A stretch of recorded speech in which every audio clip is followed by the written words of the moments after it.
Welcome back. तो friends अभी का वीडियो है Brahmastra honest review box office explained. बिल्कुल हमें अभी तक हमने मूवी नहीं देखी, हम लोग कंफ्यूजन में है कि जाकर देखे कि नहीं देखे, क्योंकि कुछ कह रहे हैं कि भैया अच्छी है, कुछ कह रहे हैं नहीं अच्छी नहीं है, और बॉक्स ऑफिस का देख रहे हैं तो मतलब हाइप इतनी कर रहे हैं कि बहुत अच्छा कर रही है, और समझ नहीं आ रहा। कहीं भाई ये सुनने को मिल रहा है कि ये सब जो है नंबर्स को जो है ये कंट्रोल करा जा रहा है बॉलीवुड के थ्रू दिखाने के लिए कि बहुत अच्छी चल रही है, बाकी ऐसे नहीं है। राइट। और दूसरा ये देखो, मैं तो फ्रैंक बात करता हूँ कि मैं अपने आप को यूज तो नहीं करना चाहता उन एक्टर्स के जो अच्छी एक्टिंग नहीं करते। जब कोई यंगर एक्टर्स आते हैं, उनको कुछ आता नहीं है, बार बार मूवीज देख के आपको लगने लग जाता है अरे वाह बड़े अच्छे हैं, मैं वो नहीं करना चाहता। जब वो उस लेवल पे आ जाएंगे कि लोग कहेंगे यस ये एक्टर जबरदस्त है, तब मैं देखना शुरू करूंगा। अपने आप को यूज टू नहीं करना चाहता ऐसे एक्टर को देख देख के लगे कि एक्टर बन गए। नहीं। चलो तो देखते हैं, होपफुली इन्होंने मूवी देख ली होगी तो ऑनेस्ट रिव्यू देंगे। तो वीडियो शुरू करते हैं। वीडियो शुरू करने से पहले अगर आप चैनल पर नए हो और आपने अभी तक सब्सक्राइब नहीं किया है तो जल्दी से पहले सब्सक्राइब के बटन और बेल आइकन को क्लिक कर लो, ताकि आपको हमारे सारे न्यू वीडियोस के नोटिफिकेशन मिल जाए जैसे हम अपलोड करें। अगर आपको वीडियो पसंद है प्लीज लाइक एंड शेयर। चलिए शुरू करते हैं। ऑनेस्टली यार, क्या 3-4 हफ्ते रहे हैं ब्रह्मास्त्र फिल्म के लिए। इनिशियली लोग इस फिल्म के रिलीज के लिए बहुत एक्साइटेड थे, और फिर इस फिल्म के एक्टर से रहा नहीं जाता, खुजली होती रहती है इनको। I'm a mutton, paya, beef. Red meat. Yeah. I'm a big beef guy. If you don't like me, don't watch me. I can't help it. जिसके बाद बॉयकॉट ब्रह्मास्त्र का ट्रेंड शुरू हो गया। उसके बाद आए फिल्म के इनिशियल रिव्यूज, जो कि अनफॉर्चुनेटली बहुत अच्छे नहीं थे। यहाँ तक कि लेफ्ट विंग के फिल्म रिव्यूअर्स ने भी इस फिल्म को अच्छे रिव्यूज नहीं दिए। नहीं, कह दो कि ये झूठ है। जिन रिव्यूज के बाद फिर रिपोर्ट्स आने लगी कि इस फिल्म की वजह से पीवीआर और आइनॉक्स के इन्वेस्टर्स के अराउंड 800 करोड़ रुपए साफ हो गए। Bye bye, tata, goodbye, गया। लेकिन इसके बावजूद इस वीकेंड फिल्म रिलीज होने के बाद फिल्म ने ठीक ठाक परफॉर्मेंस की है। तो भाई हो क्या रहा है? क्या ये फिल्म अच्छी है? क्या ये फिल्म खराब है? क्या ये फिल्म आपको देखनी चाहिए? क्या ये फिल्म आपको अवॉइड करनी चाहिए? देखिए, इन सारे सवालों का जवाब है हाँ। क्या? Let me explain. इसका मतलब है कि सब नंबर ऐसे फेक बना है। श्याम शर्मा शो के इस एपिसोड में आपका बहुत बहुत स्वागत है। मैं हूं सेकुलरिज्म का सीईओ श्याम शर्मा। आज मुझसे जुड़ने के लिए, आज का ये एपिसोड देखने के लिए आपका बहुत बहुत धन्यवाद। और आप सबको बैठी रही तो क्या फायदा होगा? तो जैसा कि मैंने कहा, फिल्म के इनिशियल रिव्यूज आ रहे हैं इस वीकेंड, और बड़े बड़े फिल्म रिव्यूअर्स ने इस फिल्म को काफी एवरेज और डिसअपॉइंटिंग बताया है। लेफ्ट विंगर्स भी इसको डिसअपॉइंटिंग बोल रहे हैं। Because today we will be counting down the top 10 anime betrayals. एक लेफ्ट विंगर ने तो इतना एक्साइटेड होके बॉयकॉट ब्रिगेड को शर्मिंदा करने के लिए दर्जनों टिकट खरीद रखे थे फिल्म के, लेकिन वो भी फिल्म को देख के बहुत डिसअपॉइंटेड फील कर रहे थे। और फिर कुछ ऐसे रिव्यूअर्स थे जिन्होंने इनिशियली इस फिल्म को नेगेटिव रिव्यू दिया था, उसके बाद लगता है करण जौहर से इनको पर्सनली फोन कॉल आ गया, और फिर रातों रात इनका रिव्यू नेगेटिव से बिल्कुल पॉजिटिव हो गया। द वायर जैसे लेफ्ट विंगर्स इसलिए नाराज हैं क्योंकि इस फिल्म में कुछ ज्यादा ही हिंदुइज्म दिखाई जा रही है। हाँ नहीं, मेन हीरो तो प्रोफेट बलजिंदर सिंह को बनाना चाहिए था ना। और कुछ रिव्यूअर्स तो ऐसे हैं जो इस फिल्म को मार्वल के सिनेमैटिक यूनिवर्स से कंपेयर कर रहे हैं। I'm Michael Jordan. Stop it. Get some help. लेकिन इन सब के बीच जो IMDb की रेटिंग्स है और जो गूगल की रेटिंग्स है, उन्होंने भी इस फिल्म को बिल्कुल एवरेज बताया है। तो देखकर तो ऐसा लग रहा है कि जो इस फिल्म के बारे में बात कर रहा है वो कुछ अलग ही बोल रहा है। तो साला यहाँ पर सच्चाई है क्या? तो देखिए, मैं आपको इस फिल्म के अपने ऑनेस्ट ओपिनियंस बताता हूँ। सबसे पहले तो ये बताता हूँ कि मुझे क्या अच्छा लगा। देखिए यार, ये बात तो आपने बहुत लोगों से अभी तक सुन ली होगी कि जो ग्राफिक्स है और जो VFX है इस फिल्म में, वो इस फिल्म की सबसे बढ़िया क्वालिटी है। खासकर जो क्लाइमैक्स के एक्शन सीन्स है उसमें काफी अच्छे ग्राफिक्स यूज किए गए हैं। तो मेरी तरफ से VFX टीम जिन्होंने इस फिल्म पर इतनी मेहनत की है उसको कांग्रेचुलेशंस। जैसा कि मैंने कहा कि जो क्लाइमैक्स का एक्शन सीन है उसको भी मैंने ठीक ठाक एंजॉय किया। लेकिन फिर हम आते हैं कुछ ऐसी चीजों पर जो मुझे उतनी नहीं पसंद आई। सबसे पहले एक्टिंग। देखिए, मेरे हिसाब से रणबीर कपूर को इस फिल्म का हीरो के लिए चूज करना गलत डिसीजन था। सबसे पहले तो यार, इस फिल्म का हीरो किसी 25-30 साल के आदमी को होना चाहिए था, 40 साल के आदमी को नहीं होना चाहिए था। और इनकी एक्टिंग यार इस फिल्म में, यही रिजल्ट होता है जब आप 40 साल के आदमी को 22-23 साल के आदमी की एक्टिंग करने को बोलते हैं। कसम से, जैसी रणबीर कपूर ने एक्टिंग की है उससे अच्छा तो पॉर्न के एक्टर एक्टिंग करते हैं। Don't do it. I'm a virgin. यहाँ तक कि आलिया भट्ट ने भी पेशावर के बीफ गाय से अच्छी एक्टिंग की है इस फिल्म में। और फिर स्टोरी की बात करते हैं। फिल्म के शुरुआत में शाहरुख खान का कैमियो है, जो कि बेसिकली टोनी स्टार्क के इंडियन कॉपी है। लेकिन शाहरुख खान को इस फिल्म में पार्कोर का बड़ा शौक है, और शाहरुख खान को ही नहीं, इस फिल्म में सारे कैरेक्टर्स को पार्कोर करना आता है। पता नहीं क्या है, शायद अयान मुखर्जी को पार्कोर का बड़ा शौक है। स्टोरी के साथ एक और बड़ी प्रॉब्लम ये है कि जो फिल्म की लव स्टोरी है, आधी से ज्यादा फिल्म इसी लव स्टोरी के ऊपर बर्बाद कर दी है। और इससे प्रॉब्लम इसलिए है क्योंकि ये लव स्टोरी काफी एवरेज तरीके से क्रिएट की गई है फिल्म में। वही घिसी पीटी पुरानी स्टोरी कि हीरो बहुत गरीब है, मैं गरीब हूँ, हीरोइन बहुत अमीर है, मैं अमीर हूँ, दोनों के बीच में प्यार नहीं हो सकता, लेकिन फिर भी होके रहेगा। भाई 70 साल से सुनते आ रहे हैं यही कहानी। लड़का लड़की को डेट पे अनाथालय लेके जाता है। तो जितनी बोरिंग ये लव स्टोरी शुरू होती है, उतनी ही बोरिंग ये लव स्टोरी पूरी फिल्म में रहती है। और इनकी लव स्टोरी, जो कि ऐसे भी एवरेज है, उसको इतना क्रिंज बना दिया फिल्म के एंड में कि बेसिकली रणबीर और आलिया के बीच का जो प्यार है, वो ब्रह्मांड का सबसे ताकतवर वेपन है। ब्रह्मास्त्र, जो कि ये फिल्म हमें बताती रही कि सबसे पावरफुल वेपन है, ब्रह्मास्त्र भी रणबीर और आलिया के प्यार के सामने कुछ नहीं है। फिर आइए बात करते हैं विलन की। विलन का बड़ा अजीब नाम है। विलन का नाम है इस फिल्म में जुनून, और सारे विलन का इसी तरह का अजीबोगरीब नाम है। और विलन की भी बात करें तो अनफॉर्चुनेटली एकदम एवरेज विलन है। क्या मोटिवेशन है? कुछ नहीं, मैं इवल हूँ, मैं बहुत खराब हूँ। और इससे प्रॉब्लम ये हो जाती है कि अगर आपके फिल्म का विलन ही इतना एवरेज है, तो आप अपने हीरो को अप्रिशिएट कैसे करेंगे? स्टोरी में एक और प्रॉब्लम यह है कि आलिया भट्ट रणबीर कपूर से एक ही दिन मिली है सिर्फ, और उस एक दिन में ही इन्होंने डिसाइड कर लिया कि मैं रणबीर कपूर को बिना जाने बिना पहचाने एक ऐसे डेंजरस मिशन पे निकल जाऊंगी जिसमें इतने लोग ऑलरेडी मर चुके हैं। नहीं, मैं कुछ नहीं करूंगी, मैं पुलिस को भी खबर नहीं करूंगी, मैं और रणबीर अकेले जाके इन सुपर विलेन से जाके लड़ाई करेंगे। तो एक तरफ तो मैडम रणबीर कपूर से ना कुछ सवाल करती है, ना 2 मिनट बैठ के सोचती है कि मुझे क्या करना चाहिए, तुरंत इनके साथ भाग लेती है। उसके बाद नाराज हो रही है कि रणबीर कपूर ने इनको अपनी सुपर पावर के बारे में तुरंत क्यों नहीं बताया। फिल्म में एक समय ऐसा भी आता है कि रणबीर कपूर, जो नागार्जुन से फिल्म में कभी मिले नहीं है, और नागार्जुन जो है इस फिल्म में एक बहुत सीक्रेट सोसाइटी के मेंबर है। तो रणबीर कपूर नागार्जुन के पास जाते हैं, बोलते हैं कि मुझे पता है कि आप बहुत सीक्रेट सोसाइटी के मेंबर है, आओ मेरे साथ। और नागार्जुन तुरंत जाने को तैयार हो जाते हैं। What?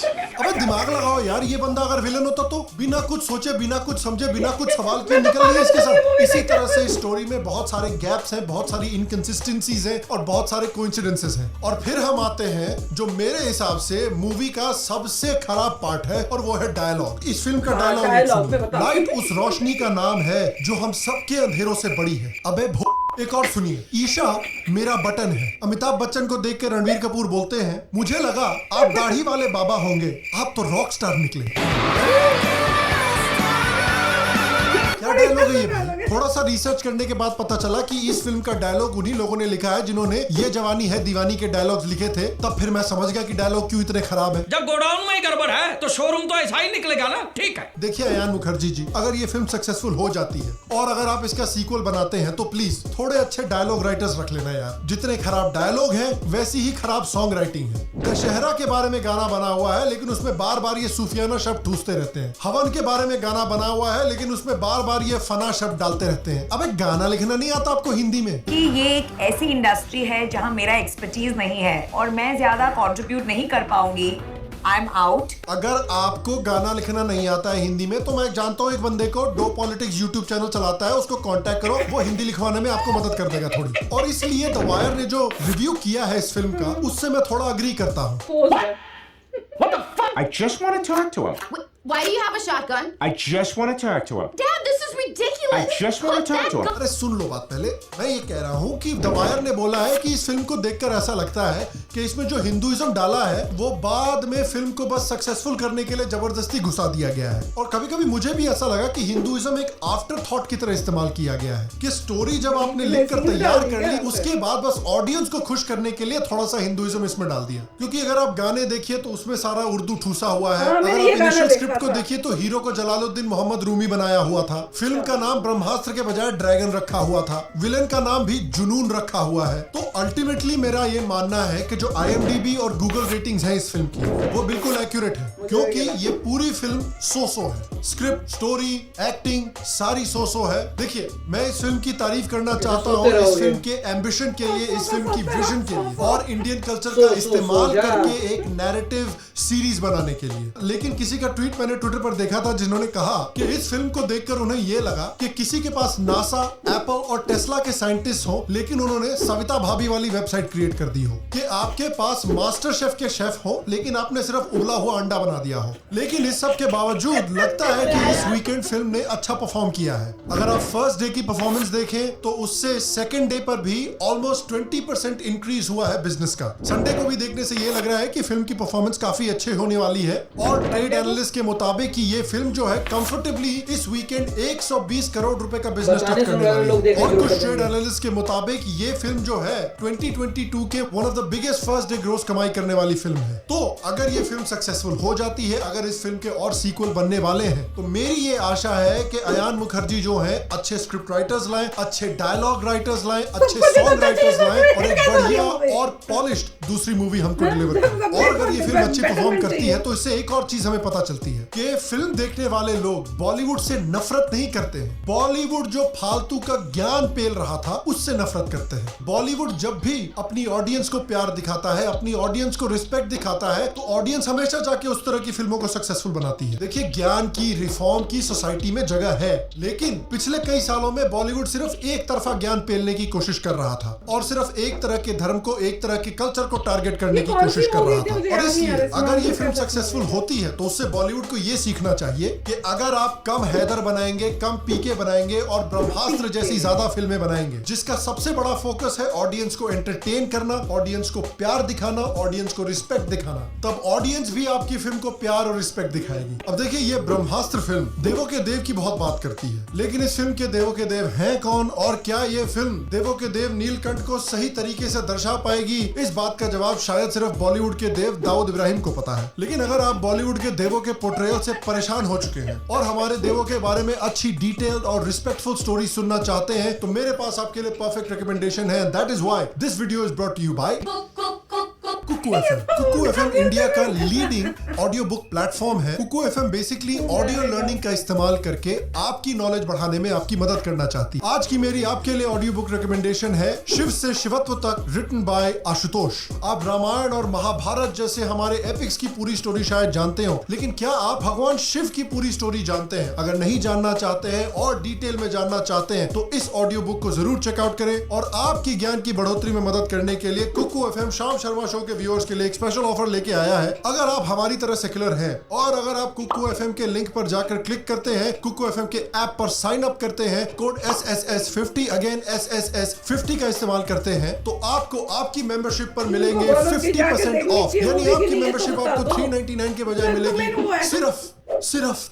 सिर्फ 199 पर ईयर में। तो आज ही डिस्क्रिप्शन में कुकू एफएम के लिंक पर क्लिक करके साइन अप करें, शाम शर्मा शो को भी सपोर्ट करें और भारतीय देवी देवताओं के बारे में अपनी ज्ञान की भी बढ़ोतरी करें। और फाइनली मैं बॉयकॉट ब्रह्मास्त्र के बारे में भी एक चीज बोलना चाहता हूँ कि अगर आप इस फिल्म को बॉयकॉट करना चाहते हैं तो बिल्कुल कीजिए, ये आपका अधिकार है। क्योंकि मैं ये बात अच्छी तरह से समझता हूँ कि क्यों लोग बॉलीवुड से नाराज हैं। हमारे देश में पिछले कई सालों में सेक्युलर लेफ्टिस्ट ने हमको क्या दिया है? एक कम्युनिटी की अपीसमेंट दी है, एक तरफा सेक्युलरिज्म दिया है, एक कम्युनिटी की हिंसा और एक्सट्रीमिज्म को जस्टिफाई किया है। हमारी गवर्नमेंट ने हमें क्या दिया है? लॉ एंड ऑर्डर नाम की कोई चीज ही नहीं दी है। हिंदुओं की फ्री स्पीच को कभी भी प्रोटेक्ट नहीं किया गया है इस देश में। तो जब इतनी सारी प्रॉब्लम्स का सामना करना पड़ा है हिंदू सोसाइटी को, तो उनके पास ऑप्शन कितने बचे हैं भाई? वो अपना गुस्सा कैसे जाहिर करें? कुछ बोलोगे तो सर तन से जुदा हो जाएगा, लेफ्ट विंग वाले आपको फैशिस्ट बोलने लगेंगे, गवर्नमेंट आपको कुछ प्रोटेक्शन देगी नहीं, तो भारत के लोग नाराज नहीं होंगे तो और क्या होंगे? तो वो अगर अपना गुस्सा जाहिर करने के लिए बॉयकॉट तक नहीं कर सकते तो भी क्या करें लाइफ में? जान दे दे। ये जो बॉयकॉट मूवमेंट बार बार उबल कर आ रहा है, ये हमारे लेफ्ट विंगर्स के और हमारी सेंट्रल गवर्नमेंट के फेलियर का नतीजा है। और फाइनली मैं आपसे पूछना चाहता हूं कि क्या आपने अभी तक ब्रह्मास्त्र देखी है? अगर आपने देखी है तो आपको कैसी लगी? क्या आप इस फिल्म को देखेंगे या नहीं देखेंगे? सारे कमेंट्स मुझे नीचे कमेंट सेक्शन में जरूर बताएं। बाकी अगर आपने लाल सिंह चड्ढा का रिव्यू अभी तक मेरा नहीं देखा है तो यहाँ पर क्लिक करके जरूर देख सकते हैं। और भी फिल्म रिव्यूज यहाँ पर मौजूद होंगे, आप क्लिक करके देख सकते हैं। अगर आपको आज का वीडियो पसंद आया तो प्लीज आज की वीडियो को एक लाइक दे, एक थम्स अप दे, इससे मेरी बहुत मदद होती है, शो की बहुत मदद होती है। अगर शाम शर्मा शो का आप नया मर्च चेकआउट करना चाहते हैं तो नीचे